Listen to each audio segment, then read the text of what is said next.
Hello বন্ধু, তো আজকে যাচ্ছি আমার ফ্যামিলি নিয়ে, সব রেডি হচ্ছে, ব্যাগ ট্যাগ বিছিয়ে ফেলেছি আমরা। তো যাচ্ছি একটা জায়গায় ঘুরতে। তো চলো যাওয়া যাক। জায়গাটার নাম এখন বলছি না বর্তমানে।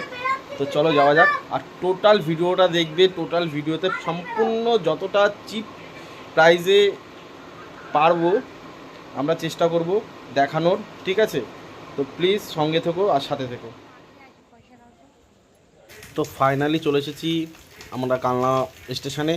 আর এসেই ট্রেনের অপেক্ষা করতে করতেই আমাদের ট্রেনের অ্যানাউন্সমেন্ট হয়ে গেছে, ট্রেনও ঢুকে পড়লো, দেখো বন্ধু। তো চলো যাওয়া যাক। আর এই ট্রেনের ভাড়া পড়েছে আমাদের, তৎকাল কেটেছি, তো ভাড়া পড়েছে 390 টাকা করে যাওয়ার। শুধু আসারটা আবার তৎকাল করব। তো এটা যাওয়ার টিকিট পড়েছে 390 টাকা। তো খুব ভালো গাড়ি, সিটও পেয়ে গেছি বসার। দেখো ছেলে দুষ্টুমি করা শুরু করে দিয়েছে। যাই হোক, এই কথা বলতে বলতে আমরা চলে এসেছি। ও সকাল হয়ে গেছে, রাত পেরিয়ে আমরা চলে এসেছি এনজিপি স্টেশনের কাছাকাছি। তো এনজিপি স্টেশনেও আমরা চলে এসেছি। তো এসে এবার নেমে পড়বো এক্ষুনি। তো নামার পর তোমাদের আরও দেখা। তো নেমেই আমাদের টয় ট্রেনের দেখা। তো টয় ট্রেনও দেখে ফেললাম, জাস্ট এটা একটা ইঞ্জিন রেখে দিয়েছে। তো চলো বাসে উঠে পড়েছি।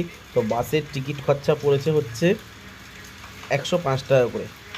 তোমরা সবসময় চেষ্টা করবে অনলাইনে টিকিট কেটে আসা, ঠিক আছে? তো চলো বাসে উঠে পড়েছি, যাওয়া যাক দার্জিলিংয়ের উদ্দেশ্যে। দেখো কত সুন্দর ভিউটা, দেখো শুধু। প্রাকৃতিক সৌন্দর্য দেখতে গেলে দার্জিলিং অবশ্যই আসতে হবে তোমাদের।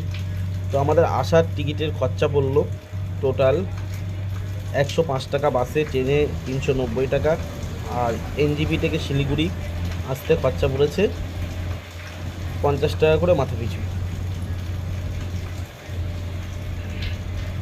তো চলো তোমরাও আসো আর নেক্সট ভিডিওর জন্য অপেক্ষা করো। এটা আমার শুধু আসার ভিডিও।